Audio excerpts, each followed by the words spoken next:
What's up, War Report family? It's your boy C-Dub. KeAndre Lambert-Smith chooses Auburn over Texas A&M. We will discuss that pickup, his stats last year, and what does this mean for the wide receiver room and more in tonight's edition of the Midweek Report.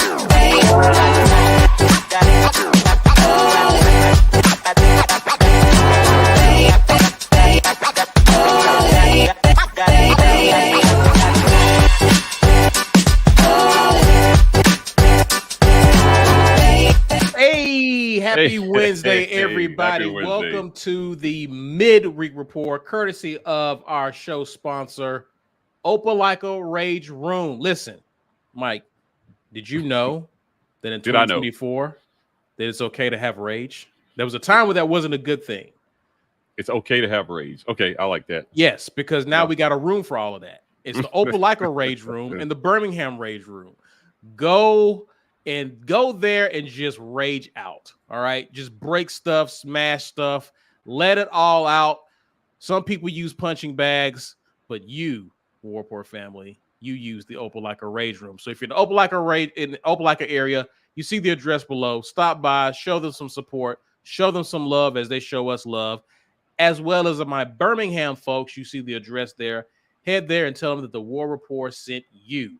Also, guys, those of you who are watching, whether it's live or replay, do the necessary. Share this video, smash that like button, and subscribe if you're new to the channel. Now, get yourself a green name because Ike's already excited about a film review on our latest portal pickup. Mike G, tell him how to become a part of the green name game. Yeah, we volunteer Ike to do a lot of film reviews. We just say, hey, he's doing it, whether he plans on doing it or not. He's already tweeted about it. So yeah. Okay, all right. Well, we're volunteering you to become a patron. $5.99 a month, guys, will get you there.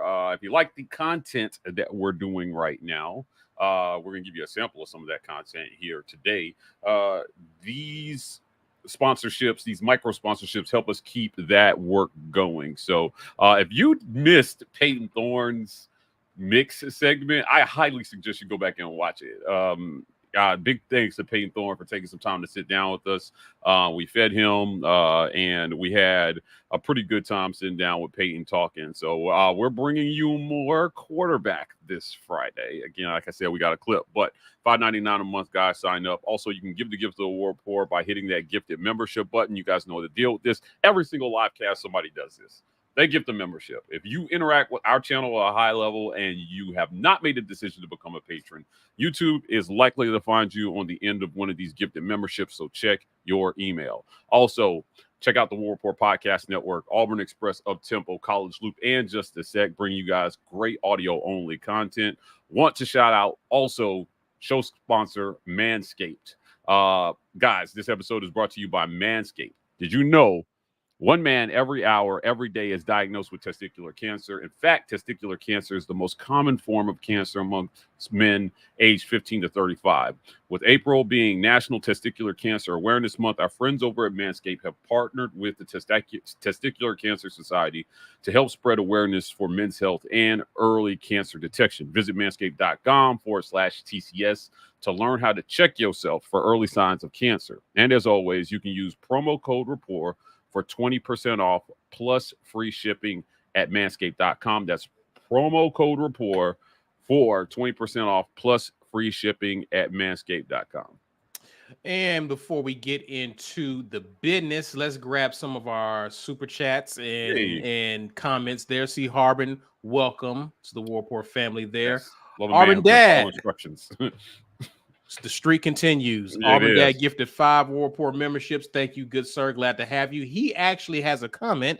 $5 super chat. Thanks again. He says Freeze is rolling and taken, but Bama fans still trying to catch him riding dirty. Yeah, I mean, look, the thing that he puts all his energy into, those things have been successful. So recruiting, he is not shied away from that. He's putting a ton of energy into that right now. He believes he's got to build a championship roster, so that work continues. Bo Hunter says, I guess A&M or ATM should have gone to the ATM. Let's see what you did there. War Eagle fam, it's great to be an Auburn Tiger. Wordplay there. In response to the recent portal pickup, great to have you here. Jay Swizzop or Swizzop became a member. Welcome to the family there, good sir. War Dam Jaderic, appreciate the super chat there. JJ Brand says, not discounting Peyton Thorne's mistakes, but how bad was our wide receiver core that the staff went ham on wide receiver recruiting this off season?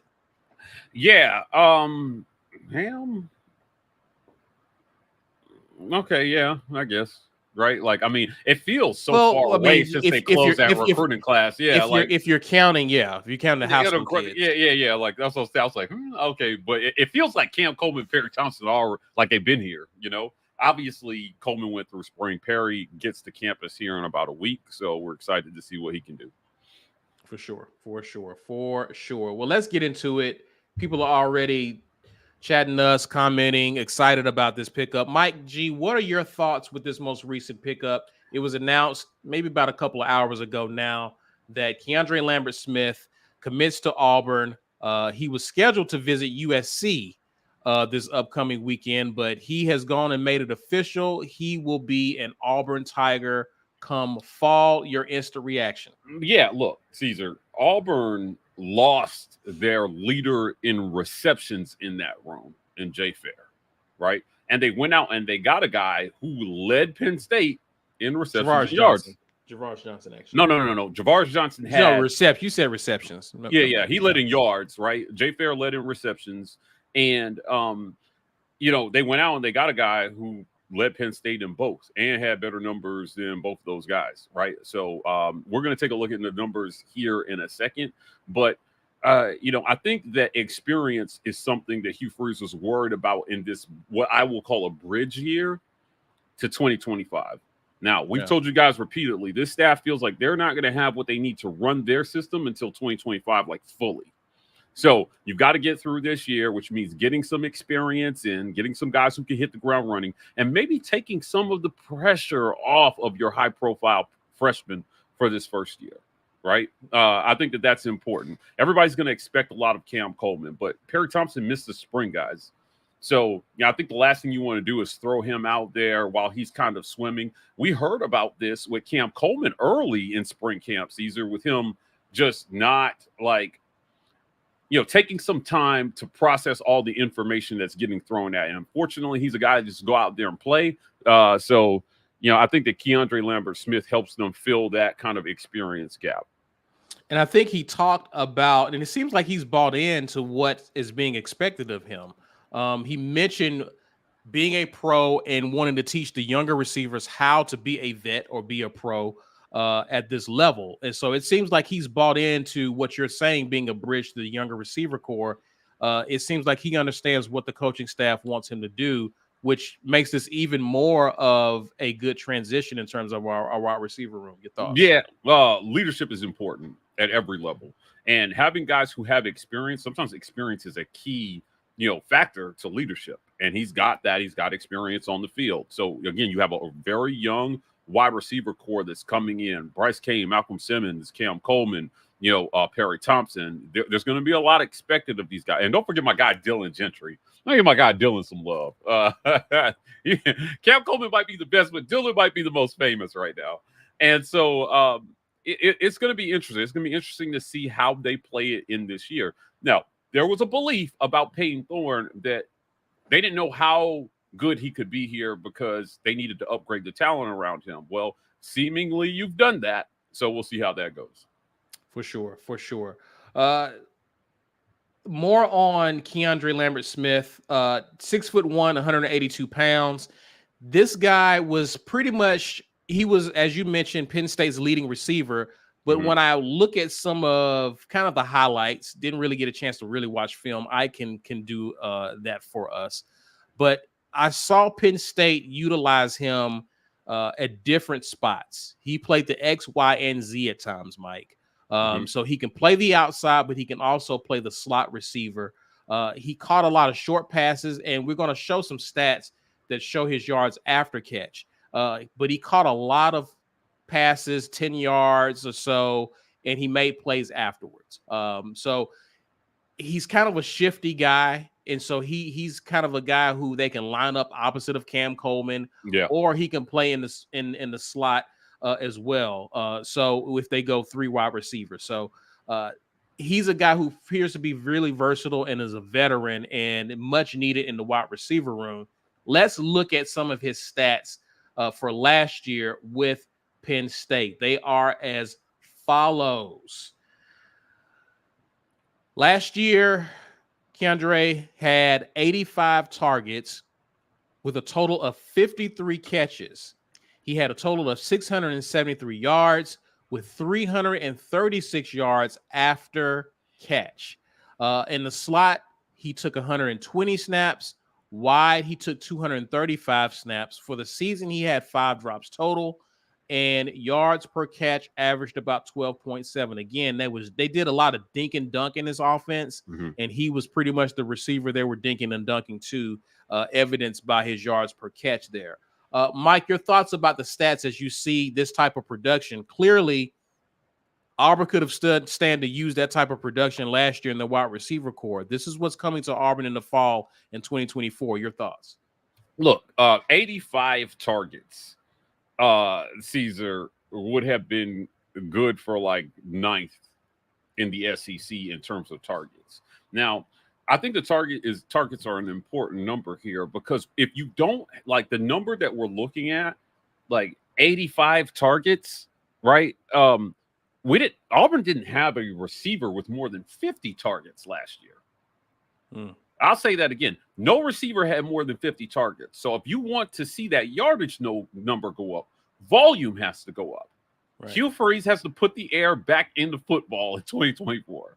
You can't have a quarterback who's dead last in the conference in pass attempts and expect these receivers to get numbers. Now, unless your QB is going to be an 80% passer. If it's going to be an 80% completion percentage guy, okay, like maybe. But I mean, this is, presumably maybe with this upgrade in talent, what we think is an upgrade in talent around Payton Thorne, they may maybe let him sling the ball a little bit more. Now, at Michigan State, we know that they let him pass the ball 30 plus times a game. There were times at Auburn last year where he didn't get 20 pass attempts a game. Right. So you can't take away 33% of his throws and then expect stellar numbers in the pass game. That's not who this quarterback has been. He needs volume. Look, you're going to have passes batted down in this league.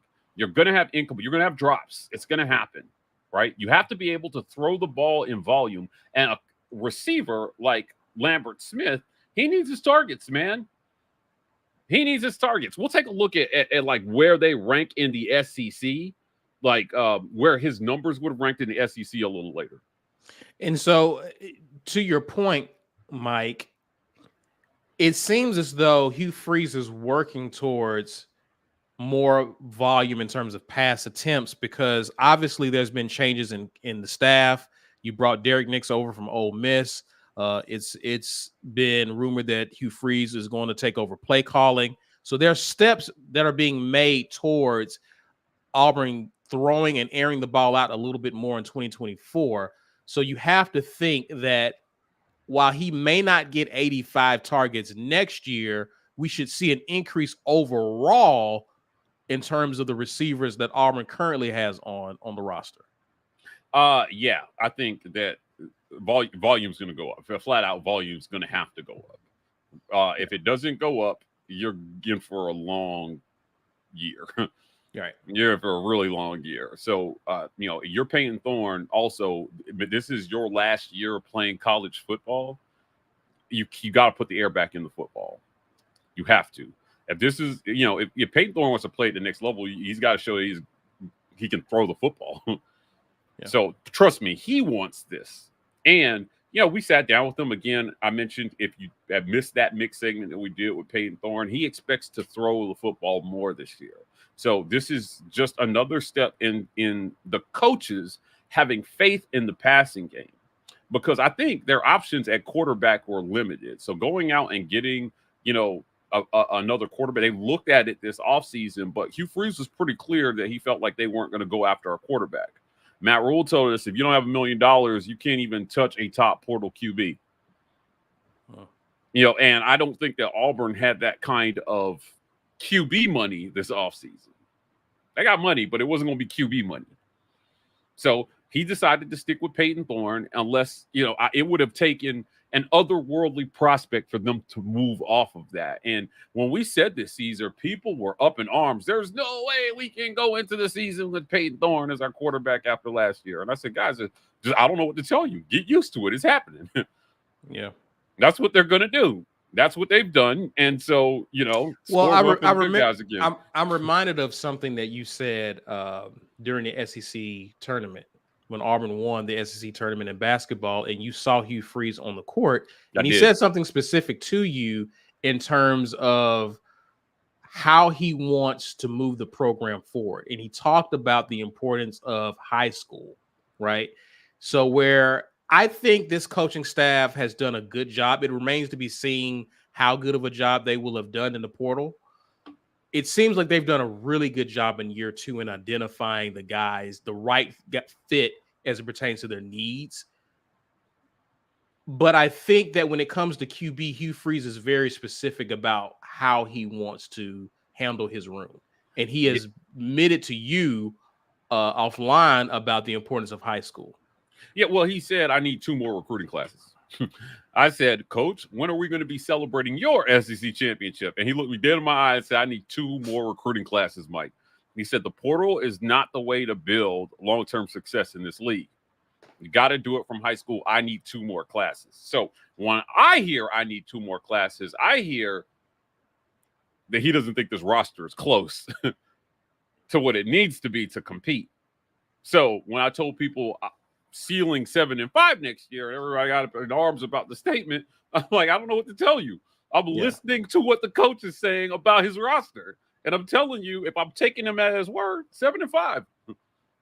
Right. So it'll be interesting to see. I still think they can move the program forward at 7-5, as long as statistically, things are trending up. So you are putting the air back in the football. Cam Coleman looks like he's on the way to being one of the best receivers ever in Auburn history. Okay. I think you can still create a lot of hope out of that scenario. You can, believe it or not, because the teams you're playing are going to have a lot to do with your record as well, too. Right. Auburn may be getting better, but guys, everybody's getting better, trying to get better in the offseason. They should start 4-0, and that stretch that starts with Oklahoma and ends with Missouri will tell the tale of this season. So we'll see how it looks statistically from a wide receiver standpoint during that stretch. Well, let's get back to KeAndre, and let's look at where he caught passes on the field last year for Penn State. Let's take a look at this, Mike. So we see, and this is courtesy of Pro Football Focus.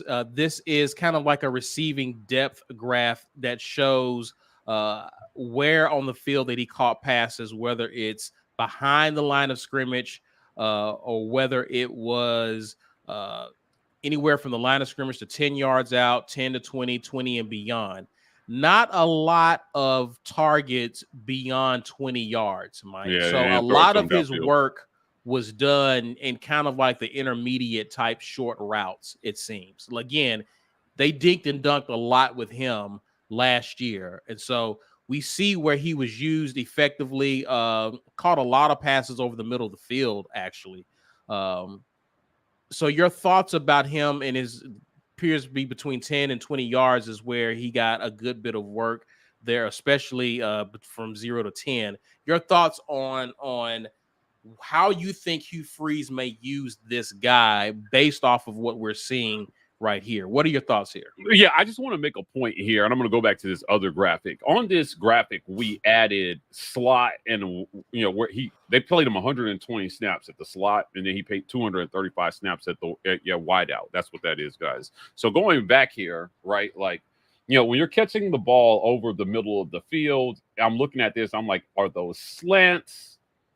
Where is he catching the ball? And this is why you guys need to sign up as patrons, because Ike's going to go over the tape and break this down, right? Are you doing quick slants over the middle of the field with your wide receivers? He caught 16. I mean, that was his largest targets and catch zone. 0 to 10 yards right over the middle of the field. So Auburn presumably is going to be running a lot of 12 personnel. For everybody that's watching, if you don't know what 12 personnel is, that's 2 wideouts, 2 tight ends, 1 running back. So you got 2 wide receivers on the field, 2 tight ends on the field, 1 running back. And they did that a lot over the last half of last season, which is why we saw Jay Fair, targets fall off a cliff. They went to 12 personnel, and there's no slot receiver on the field in 12 personnel. Right. So it's just interesting to see what they're going to do, because, again, if you're playing 12 personnel, presumably right now you've got Cam Coleman and KeAndre Lambert-Smith on the field. No way this guy sits. Yeah. There's no way he's giving the rest of his time in college football to sit. Right. I think he's definitely your receiver that you're starting opposite of Cam. And Coleman. if they do go 3 wide receiver, I do expect Robert Lewis to be the slot guy. Now, we heard some things about some other guys this offseason that were having a good offseason. We know Cam Brown had a really good camp. We heard some great things about Robert Lewis, who is probably more of a natural slot receiver. So your number 1 slot just left. They tried Sam Jackson at slot. Everybody was like, "Oh, Sam Jackson." I tried to tell people, I don't think so. Now you picked up KeAndre Lambert-Smith, right? Is Sam Jackson beating out Robert Lewis for the slot spot? I think not.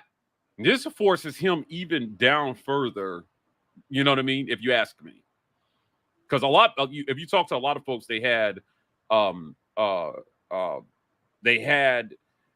Sam Jackson at number 1 in the slot. I think that this pickup, because this guy is definitely a wideout, it's going to shift that depth chart just a little bit, and you've got to get the best guys on the field. Robert Lewis is a better receiver than Sam Jackson by a long shot, and I think they'll find a way to get an experienced receiver with quickness and hands like Robert Lewis on the field. So they're going to play with these lineups here. I'm interested to see what Marcus Davis is going to recommend to Hugh Freeze that they put together. But Cam Coleman is going to be – he's the guy that, when talking to Peyton Thorne, you ask, "Hey, Peyton, how awesome it is to have a guy that you can go up and just throw the ball to."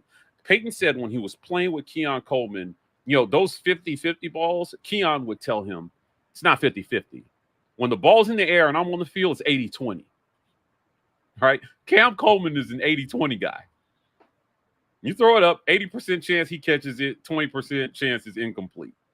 And if you expect that, you get another guy who's maybe Lambert-Smith is like a 70-30 guy. You're going to see a lot of balls thrown up to those guys. Yeah. Right? And so if they go into any set that has a slot on the field, right, I would expect to see Robert Lewis maybe next up in this thing. It's going to be really interesting to see how they play with the lineups. But to me, Lambert-Smith, not in this order, but, Lambert-Smith, Cam Coleman, Robert Lewis. I think those guys have a chance to be the starting 3 wide receivers. That's your top 3. Your top 3 wide receivers right there. Make no mistake. And then, you've got Cam Brown coming up, right behind those guys as also a guy who's got experience and he's got the height. And, if he can create separation now and, he's improved his hands, I think that he sees time as they rotate receivers because they don't have a lot of depth right now. Right. Well, let's get to some of you guys' comments. Zachary Bowman says, "I think this wide receiver pickup is huge for the freshman. Another veteran guy coming in that room should take a lot of pressure off of them, and they can just go ball out rather than carry the team." Yeah. Good comment there. I agree with you, Zach. I agree. Haley gifted 5 War Report memberships. Thank you, madam. Thank you. And Haley, congratulations. Is there congrats in order for you? Yeah. I think she got engaged. Think you got wifed up there. Yeah. Congrats, Haley. She gave up, Caesar. She gave up. She quit. Hanging her jersey in the rafters. You quitter. Congrats to you. Congrats to you. Prince Chuku says Peyton Thorne has 0 excuses this year. Yes, they certainly shrink. But I think a lot of people have 0 excuses this year. Yeah, right. Yeah, it's not just Peyton. But yeah. I'll say this. Man, at the risk of sounding like a Peyton Thorne apologist, I still think the system has a lot to do with how this pans out for a lot of guys. Peyton Thorne at the top of the list. Right. They've got to be willing to just let him make his mistakes and be who he is and throw the football. That's right. It. You know, every Michigan State friend I had said, you know what? Peyton Thorne's going to make some plays that just make you jump and shout hallelujah. And some other plays that are going to be like, ugh. But he's been like that his whole career, a 60-something% passer. Now, does he make the jump? Maybe with some better receivers. Who knows? I think that it's possible that he makes the jump from a 60% passer to a high 60s. If he does, Auburn's. I will. I'll take that 7-5 ceiling comment and I will throw it in the shredder. If Peyton Thorne is going to be like a 67 to 69% completion percentage guy, Auburn's going to win 10 games. Yeah, Auburn's going to win 10 games. Auburn's making noise. I'm telling you, like that. And that's under the assumption that the defense holds serve, and we'll see there. You know, we'll talk about that in some other shows. But you know, and some other things are equal. But if the system is better, like they're telling us it is, they've switched all the way over to Hugh Freeze's terminology. I don't know why they weren't doing that from the beginning. It just didn't make sense. Well, you knew why. I mean, if it's true what we were told that Hugh Freeze was hands off and the previous OC was handling things, then you can understand how we got there. Yeah. So we'll see. Like I said, but 0 excuses for a lot of guys this year. Not just Peyton. It's not just Peyton. Coaching staff included. Chris O's gifted a Warport membership. Thank you, sir. And then came back and gifted another Warport membership. Keep doing that. More of that, please. Yes. Bo Hunter with the super chat. Appreciate you. Says receivers creating space plus getting the ball on time plus less drops plus Peyton Thorne with more attempts. That's a lot of math. That's a lot of addition there, Bo Hunter. Equals more wins 9-10 this year. Listen, I agree. I have to agree. That math works. If all this stuff happens, add it all together, 9-10 wins. You got 8 home games. You have 8. Now your road games suck. Right? Your road games are terrible. You got to go on the road to play Georgia. You got to go on the road to play Alabama. And I think you got to go on the road to play Missouri. So you got 3 AP top 10 teams at the end of last season that you got to go on the road and you have to play all of them. Okay? And right now, I see LLL right now, but we'll see how the season comes along if they can inject some hope in that. Drift Lab became a member of the Warport fan. Welcome, Thank good you, sir. Philip King asked, "Does this cause other receivers to hit the portal?" Now we have discussed other receivers. I did an episode on the Morning Drop, maybe about a couple of weeks ago or a week ago or so, where he talked about who he thought could hit the portal. He mentioned Coy Moore, and he mentioned Caleb Burton, I think. He mentioned those 2. This was before we picked up this receiver. So if we do lose any more receivers, I'm not sure if it's because of this, but what are your thoughts, Mike? No, I don't think that this is going to be. I think the guys who are going to hit the portal that you see after this were already. I know the guys that are going to hit the portal after this, they were already planning on getting in the portal. This doesn't change the math for anybody that's in that room right now. Right. Trust me. Like so whatever happens, it was going to happen. Yeah, that's good. It's going to be a narrative that's come out like, oh, well, they just left because they saw the writing on the wall. Like, look, no, guys, I promise you they saw the writing on the wall well before they signed Lambert-Smith. All right? Like, whatever writing was there, you're going to see some guys. And we said it on social media. We said it on our show. After Jay Fair hit the portal, we're trying to tell fans you should expect more of this between now and the deadline to enter the portal, which is the end of the month. So they got like 7 more days to get in the portal. May 1st by midnight, I think. We are going to discuss this room more in depth and in terms of what we can expect in the fall from a competition standpoint. Take a look at the room and just kind of see what we can expect in the summer and the fall for fall camp. You are watching the Midweek Report. Let's pause to acknowledge our sponsors. This edition of the War Report is brought to you by our generous sponsors. The Opelika Rage Room in Opelika, Alabama. The Rage Room is a place where anger and stress find their ultimate release. Call or text 334-777-6688 to set up a session today, or check them out online at opelikaRageRoom.com. Golden's Cast Iron. Whether you work out, grill out, or chill out, you deserve the best life possible, and Golden's Cast Iron is here to provide the tools to help you do it. Check them out at goldenscastiron.com.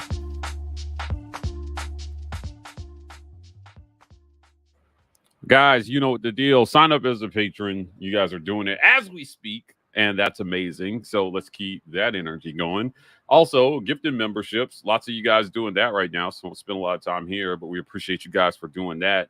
Also, check us out on podcasts, the Auburn Express, Uptempo, College Loop, and Just a Sec, bringing you lots of great audio-only content. Want to shout out title sponsor, the Birmingham Rage Room. Guys, check them out in Opelika at 1510 2nd Avenue. They're doing the Lord's work over there. They're allowing people to very aggressively get out their aggressive anger and energy, whatever it is, work stress, relationship stress. Take it to the Opelika Rage Room and unload your burdens.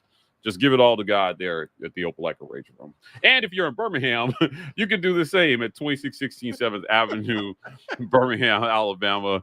They're making it real easy for you guys with multiple locations. He's cracking up here. I'm cracking up. He's cracking up. Also, I want to thank show sponsor BetUS, guys. 24-hour issued payouts. 125% sign-up bonuses up to $2,500. Use the link that we put in the description of the video. Plus 24-hour customer service. BetUS. It's baseball season, man. And I love nothing I love better than a baseball parlay this time of year. BetUS is helping you out with all that, man. Go check them out. Also, you've heard us talk, Caesar, about the mix. The Mix is our new Friday segment where we're bringing you guys a conversation and a monologue and a bunch of fun stuff over there. This week, we had Hank Brown.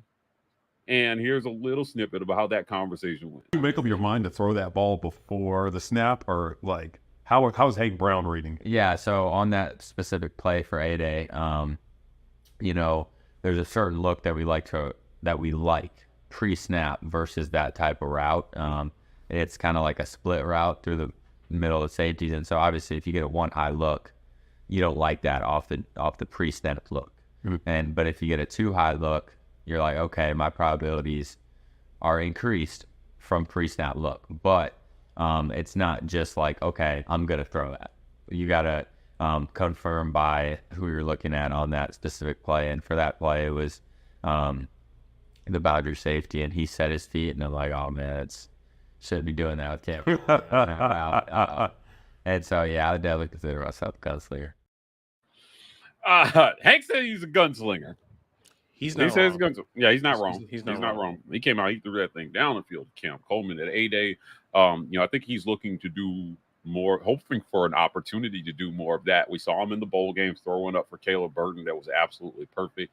That young man does everything that you ask of him. It was a great conversation. A big shout to him for coming out to sit down with us at Vintage 2298, a restaurant and butcher shop.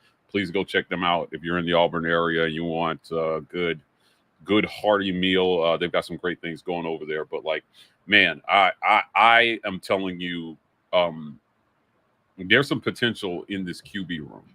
Now you know how I feel about Walker White. But you got to have more than one guy that can do the job in this league. And Hank Brown thinks that he can do it. He was committed to Liberty, right? When Hugh Freeze was there, obviously that changed. He said during that interview, left him with no option but to not go to Liberty. And yeah, I'll be interested to see if he's going to end up being the next man up. Obviously, Holden is still in the room. It looks like he's decided not to transfer. So, we'll see what the pecking order looks like come fall. To me, that was been the biggest surprise so far of this portal window is that Holden is Holden's still here. Yeah. Yeah. I'm shocked at it. Let's get into it and let's take a look, Mike, at the room in totality. Mike, Auburn's going to have a new leading receiver this season because last year's leading receiver hit the portal. Yeah, both of them. So yeah. this has been a complete overhaul in terms of Auburn's receivers, which means the production will come from newcomers. And it's weird to see what we have coming back from this room. It has been a complete overhaul, Mike. The guy that I actually expect to contribute and offer some production from the left side of the returning side is Camden Brown. I expect one or both Coy Moore or Caleb Burton to transfer out in the portal at some point. They may surprise us and hang around, but that's kind of where we're leaning. But you see Bryce Kane, Cam Coleman, Robert Lewis, Sam Jackson, KeAndre Lambert-Smith, who we've been discussing, Perry Thompson and Malcolm Simmons enroll next month. Mike, we already know what we expect of Cam Coleman, KeAndre Lambert-Smith, Robert Lewis. We already named is the next three. Perry Thompson obviously is wide receiver number 4 in your opinion, or who do you expect to be the guy to step up as the 4th receiver in this list? Or do you expect it to be Cam Brown? Who's number 4? All right. So again, we're assuming Cam Coleman, Robert Lewis, and KeAndre Lambert-Smith, right? Yes. Honestly, I'm going Cam Brown. Right now, I'm going Cam Brown. Okay. He had a fantastic spring camp. He did. My understanding is he did everything that was asked of him, showed great improvement. And they seem to be leaning experience right now, right? Cam Coleman is so talented. The experience conversation, it's not even a discussion with him, right? It's just, you just put him out there. And even if he's taking some time to catch up on some, he's so talented at just tracking the ball in the air and making plays. You got to have him on the field. I'm not, and we'll see if Perry Thompson ends up being that kind of guy because he's got the size and speed as well. He's very physical. He's strong, probably significantly stronger than Cam Coleman, honestly. But he's a solid, like Perry Thompson is a solid receiver. It's just going to be about how quickly he picks things up at camp. Now, if you ask me, the hope that I'm giving Perry is that Hugh Freeze seems to favor the guys that he brought in. So I don't have a lot of hope for the dudes who were left over here. I don't, right? And Jay Fair leaving kind of cemented that for me. If you're saying that, Mike, then it's hard to buy a lot of stock in Cam Brown, right? Because he's a Harsin guy. Yeah. It's a little different with Cam Brown though, the way they treated him through camp. Okay. Right. I've got a little bit of a different feeling with Cam Brown than some of the other guys who were, left over from the Harsin era. But, Cam's got a chance, I think, to step in as a guy with experience. I think he'll get first shot. Now, look, it may not be a long chance that he gets, but I think they'll give him a chance to go out there and prove he can make plays and do some of the things that he's showing in practice. That's what makes Cam Brown so hard. Right. In practice, he's killing it. One-handed catches. He's mossing guys in practice. It's tough for whatever. I think a lot of his struggles last year were mental because he's got all the physical capabilities and attributes that you want in a receiver to go out there and make plays. He just didn't. Now, I think a more fluid passing game means a more fluid Cam Brown. A lot of his play to me was symptomatic of what the passing game looked like last year. I mean, again, they didn't throw the ball a ton. There weren't a ton of targets, and it was all out of sync most of the time. I'll say this. A source told me that the coaches were arguing about plays over the headset. Caesar was an absolute mess. I don't. If you're doubting that story, just remind yourself that they fired the offensive coordinator. There was a lot of dissent on that staff about what to do, and that's why you heard every time Freeze says, I was a little bit more involved, and then it suddenly went better. Fans are like, hey, bro, maybe stay involved. Because when you are saying you're not in the equation, it's not going well, and that might be why. So if you remove that chaos from this scenario, I think a better passing game means more production for all the players. Yeah. Right? If the coaches are confused, imagine what the players felt like. Imagine what the player feels like in that when you're hearing them, chaos to them. And all we see is, well, he went out there and he didn't do what he was supposed to do. It's a lot of stuff that goes into this. And, you know, I'll never say who tells me what, because that's just not how we move here. But you guys see us doing the interviews with the players, right? Like, and you must know that the stuff said on camera is not all the things that they tell us. So we know, we have a pretty good idea of what's going on there. And I just think that the hope that's coming out of that locker room right now is centered around the idea that they fixed it. But, you know, there was a lot of chaos behind the scenes. And I think that Hugh Freeze saw that, and he was like, oh, I got to get this together for year two. And he's done that. And as a result, you might see a player like Cam Brown look like a completely different player in year two. What have you heard about him that's different this year, or what have you observed in him that's different this spring or off season? Yeah, it's about the way that he's absorbing the information and understanding what he's supposed to be doing. Look, they went back to Hugh Freeze's terminology. They went back a lot. You know, what I've heard consistently from the players is it's a lot easier to understand what they're supposed to be doing. Some of what they were doing was unnecessarily complicated last year. Now, Peyton said that to me on camera about the system. So again, if you haven't watched it, go back and watch the mix. Peyton Thorne talks about it pretty openly. Hey, we've gone back to Coach Freeze's terminology, and it's definitely smoother. You know, Peyton's a high IQ guy, football IQ guy. So when he says that, I believe him. I'm just like, okay, if you're telling me now, as somebody who it's his job to know what everybody's job is as a quarterback. So if he feels that, imagine how the other guys might feel about how much easier it is to go out there and perform and execute. System has a lot to what you're asking the players to go out and do has a lot to do with the results of what you get. I do not buy into the whole, if you just execute the plan at a high level, it will be successful. No, because there's some guy out there on the other side of the field trying to stop you from executing. And if you have a bad plan, you can execute a bad plan and it can end up in disaster. So I think that there will be a lot less disaster on the field this year because there will be more of a focus on doing things the way Hugh Freeze wants them done. There will be less dissent about how to accomplish that, and you're going to see a better result. That's it. That's how. And Cam Brown benefits from that. Who's receiver 5? Receiver 5. Okay, let's go. We're going back to the list. Hear me out. It's hard not to defer to the whiteout guys. I think they still are going to go get one more receiver in this portal. Because, I mean, look, guys, what we're looking at right now with returning and incoming, I'm telling you, there are at least 3 more names that are going to enter the portal. 2, maybe 3 that'll probably be gone. And so right now you've got what, Caesar? You've got 10 scholarship receivers.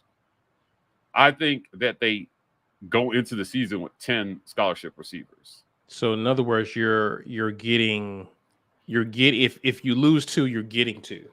Correct. You're pretty much replacing what you lost. Yeah. Quite honestly, I think receiver number 5 is Perry Thompson. Top 30 overall in the country prospect. Hugh Freeze has the unenviable task of putting something together that will hold these guys here until next year. Because you got to remember, the portal's a beast. Right? Like,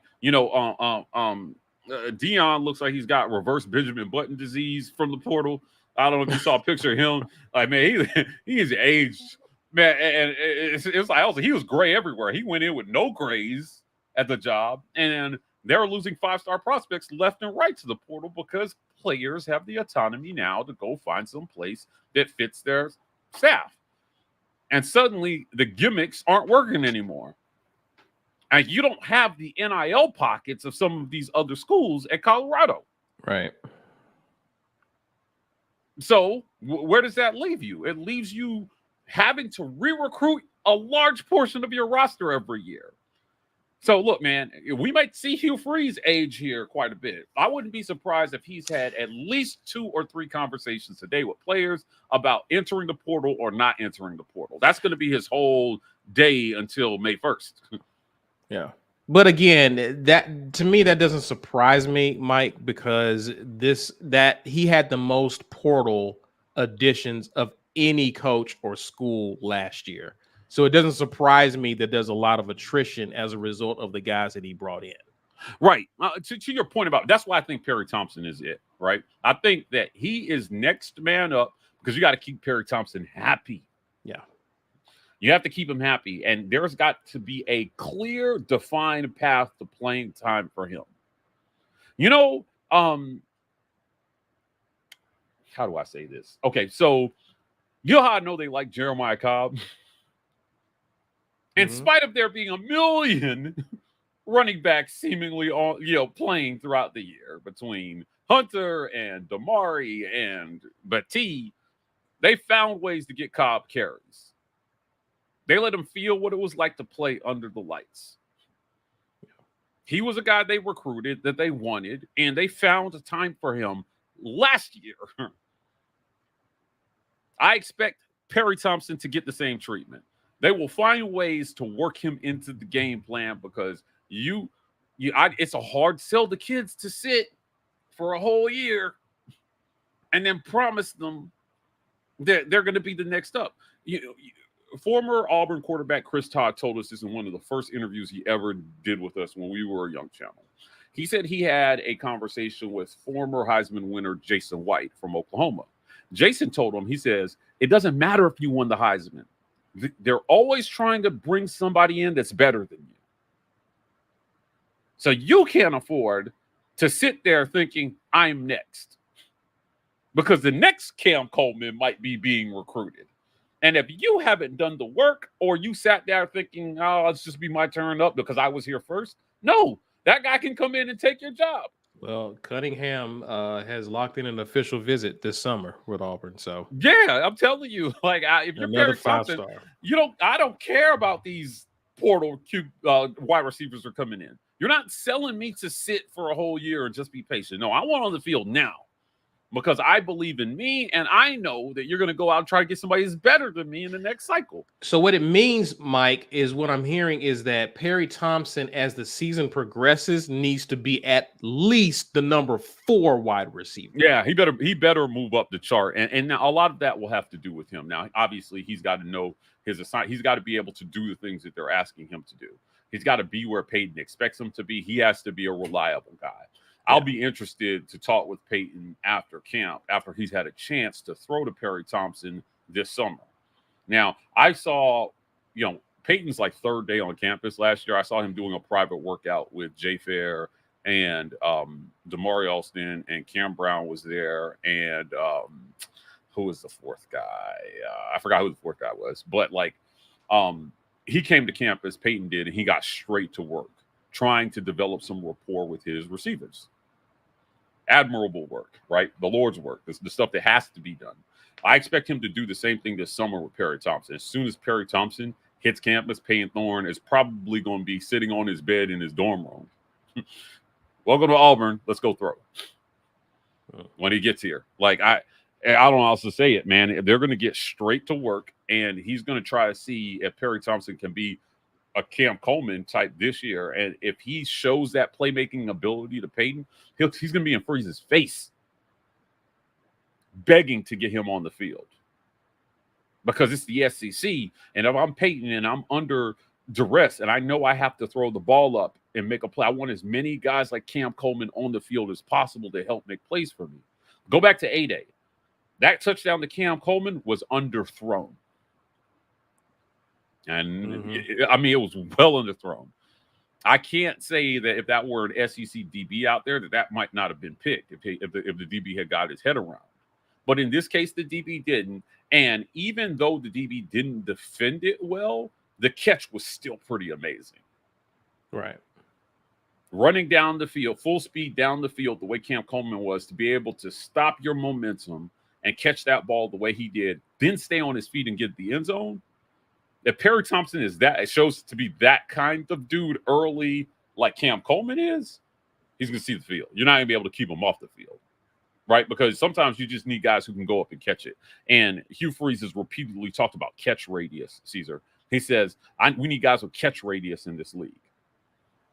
And so while, I don't think they wanted to see Jay Fair go,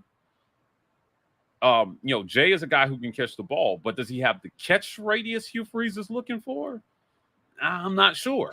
Well, no, he doesn't. But I think Ike made a good point. Because of your personnel, it kind of lends itself to 12 personnel. Right. To where you're going to have more tight ends, more running backs on the field, or more tight ends on the field than you would have receivers on the field. So I think because of that, Jay Fair plays better in the slot. There's no opportunities for him. Right. Then again, as we alluded, has nothing to do with his talent. It's just kind of where Auburn is currently at this point in Hugh Freeze's tenure in terms of roster overload. Or overhaul.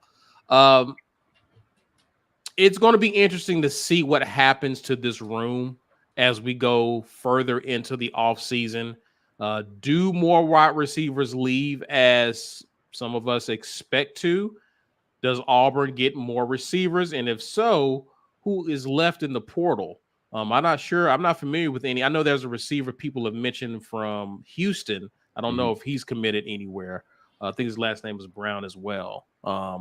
But I'm curious to see who Auburn targets, assuming more wide receivers leave. Well, Caesar, let's put some context around this discussion. I want to go back to Lambert-Smith, right?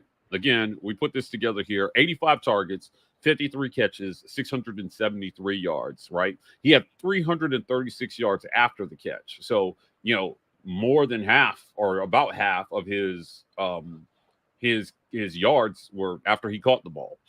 So he does well after that. He played 120 snaps at the slot, 235 snaps at wideout. He had 5 drops and 12.7 yards per catch, right? So what I want to take a look at here is, let me see if I can do this. Where are you? Boom.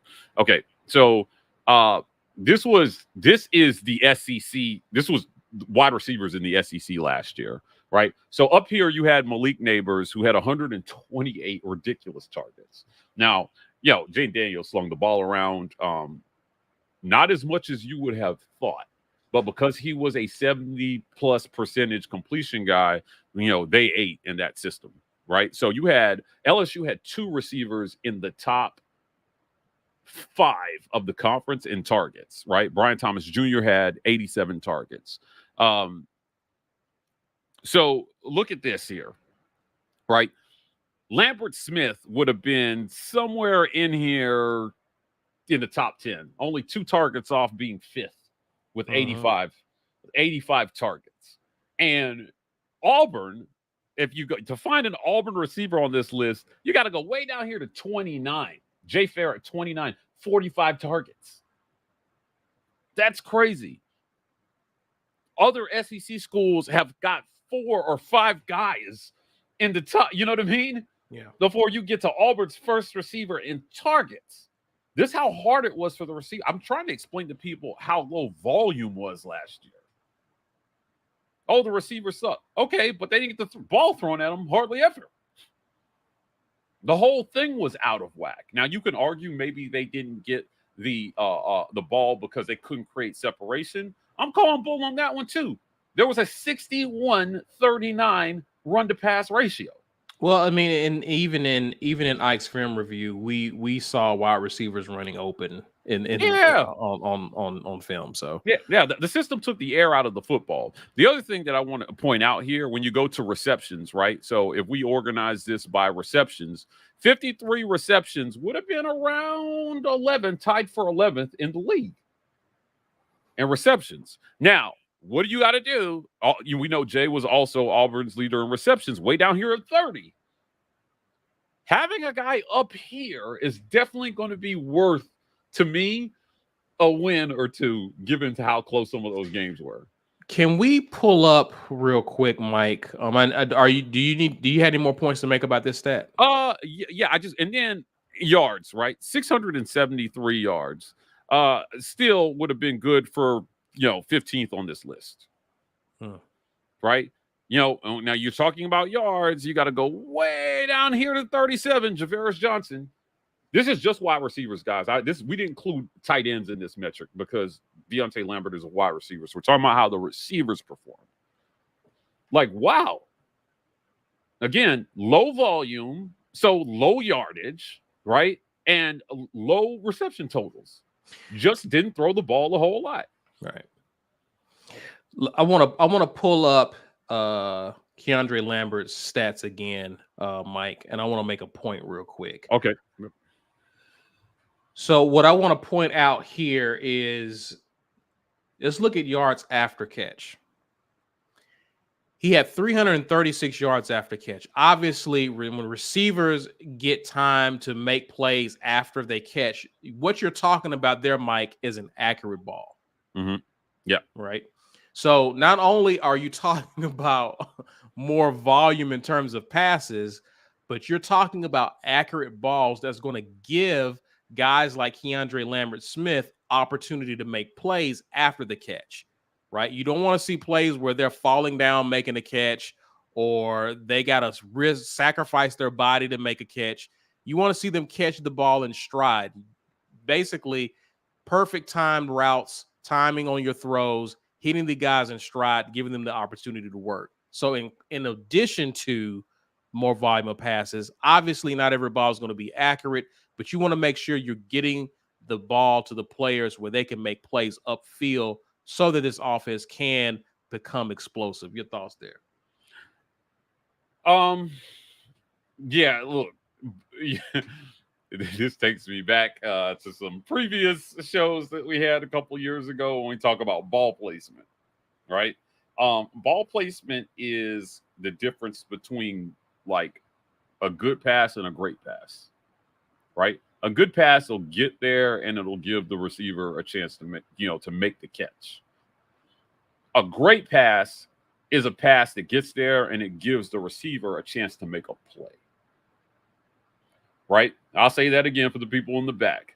A good versus a great pass is the difference between making a catch or making a play.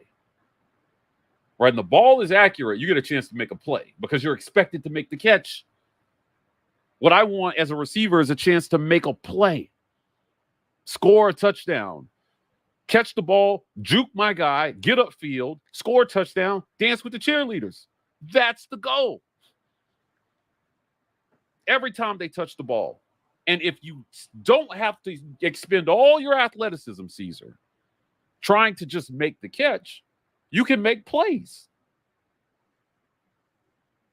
So, copyright that one, patent it, do what you got to do, baby. Auburn needs to not just make catches in 2024. They need to make plays. Right. They need to make plays. And I think that they can do that if you have a system that gives your quarterback some better reads and you can scheme some guys open so that he can throw the ball comfortably. Obviously, the offensive line is going to have to block and give him the time to find guys. But when it's not there, you need a system and a QB that can get the ball out quickly to the right guy at the right time in the right place and let all this talent that you recruited make a play for you. One of the things that both the quarterbacks talked about during these mixed segments is big plays, right? Explosive plays. They want more explosive plays in 2024. Well, you know what you need to make an explosive play in the pass game? Exactly what you just said. Accuracy. Accurate passes make explosive plays. It's the difference between again, a guy catching a deep ball and falling to the ground. How many times have we seen it?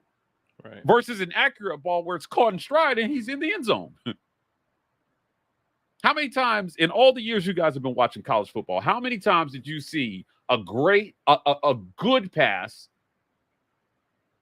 made into a great catch, but that was it. But there was no play made after. And then the drive stalls out. So instead of scoring a touchdown, you stalled in the red zone and you got a field goal. High scoring offenses don't miss those types of opportunities. They just don't. Auburn, in all the history of the program, has never really done that consistently through the air. The closest was when Jarrett Stidham was here. He was Auburn's most prolific single-season passer. There are no 3,000-yard passers in the whole history of the program. That's going to limit the ceiling of your wide receivers. So it's got to be a thing where today's college football is going a direction where you got to put the air in the football, baby. You got to get the ball downfield.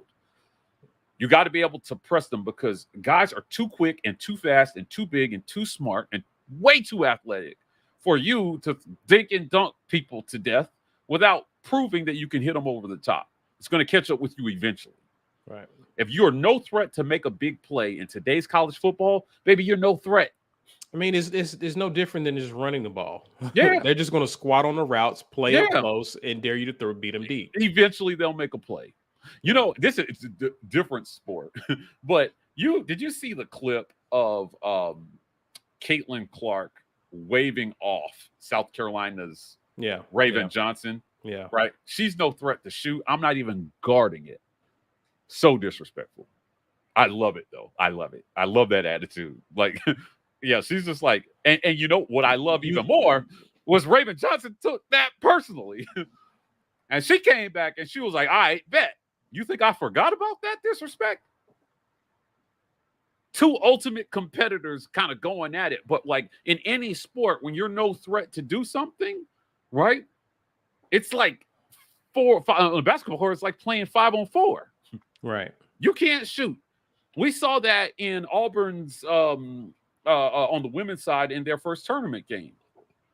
They locked up Honesty Scott Grayson, and they dared Marshawn to shoot the ball. And unfortunately, that wasn't really part of her game last year. You know what she's been doing all off season? Shooting the ball. Every time I go by that gym, she's shooting a million jump shots because she knows teams are going to dare her to shoot it, and she's not be able to hit it. Teams are going to dare Auburn to throw the ball down the field and prove it. They're going to take away what you do best, and they're going to be like, we want to see Peyton Thorne beat us. With his arm. With his arm. That's it. Because if he breaks a big run here and there, they'll stomach that. Because you're not going to beat them doing that. You might score. You might have a lucky drive, or you might have this. And I think Peyton knows this too. He doesn't want to be a runner, man. He wants to be a thrower. That's what he is. He's a quarterback. He said it directly to me. He's looking forward to not having to run. He had 135 rush attempts last year. Yeah. Wild. No way. No way that can happen again in 2024. Agreed. Let's get to some of you guys' comments. God Body Science says 4 is Perry. So he has Perry Thompson at the 4. Yeah, I think he moves up. For sure. Brad Browning comes in and says Coleman, Lewis, Lambert-Smith, or Camden Brown are the top 3 and 4. Jackson, Thompson, or Burden is the 5th, depending on outside slot decisions. Jackson looked pretty good to me at A-Day. Yeah, what you got to remember is Coleman, Lambert-Smith, and Camden Brown are all wideouts. And if they're in 12 personnel, you can only put 2 of these guys on the field. If I had to pick 2 right now, I'm picking Coleman and Lambert-Smith. Right.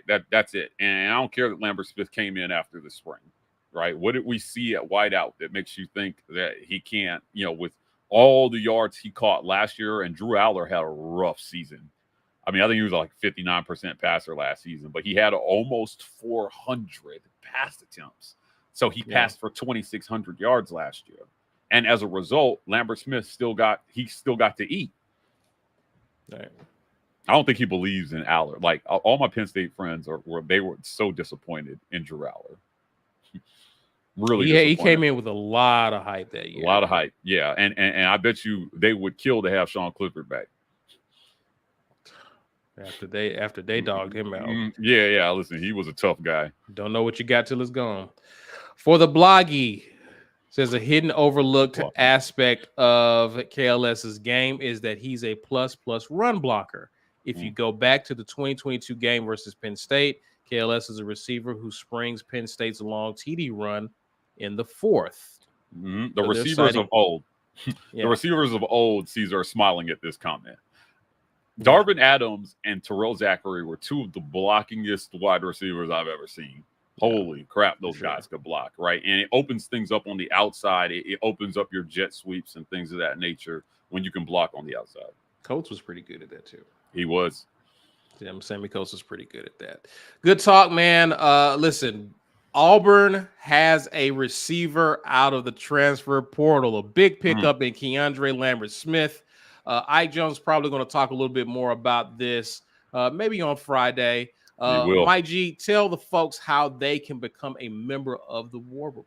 Hey, 400 of y'all joined us here on a Wednesday for the midweek report / Auburn Express. Hey, listen, join us in the Patreon Club. $5.99. Saw a few signups today. We need just about 2,000 of more of y'all to do this, and we'll be sitting pretty. So $5.99 a month. Become a patron. Help us out with that. You can also help us get there by gifting a membership. Again, Auburn Dad, those of you who gifted memberships during this live stream, we always appreciate you guys doing that. Lots of behind the scenes content and some member exclusive chats as well that Ike is doing with you guys on that. If you're a member, things like the mix, when that stuff is ready early, you guys get early access to that stuff. So you definitely don't want to miss that. Check us out on podcasts, the Auburn Express, the Uptempo, College Loop, and Just a Sec, bringing you lots of great audio only content. I want to thank show sponsor MANSCAPED. This episode is brought to you by MANSCAPED. Did you know 1 man every hour, every day is diagnosed with testicular cancer? In fact, testicular cancer is the most common form of cancer amongst men ages 15 to 35.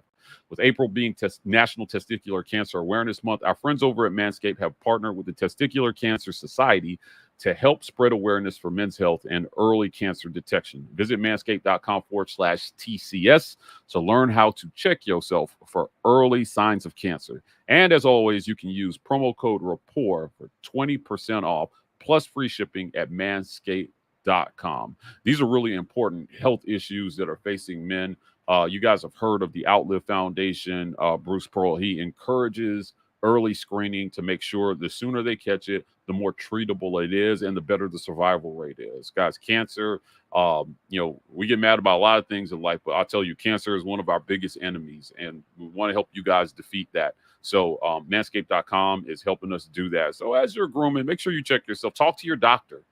They also encourage you to talk to your doctor a lot about what's going on with your health and help you spot those early signs of testicular cancer.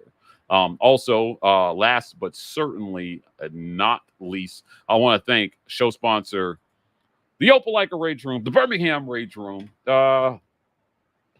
Guys, this is a very unique experience.